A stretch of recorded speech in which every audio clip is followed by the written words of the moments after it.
Welcome to Financial Hub. Today I am going to guide you on how to log in Lowe's credit card account. For that, make sure you open one preferred web browser. Here I am opening Google Chrome. Now at the search bar, you can simply search lowes.syf.com. You will be now lead to this official home page. Now explore the various card options available and select the card that meet your needs.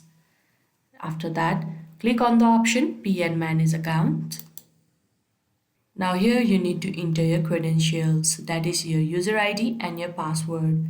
So first enter your user ID.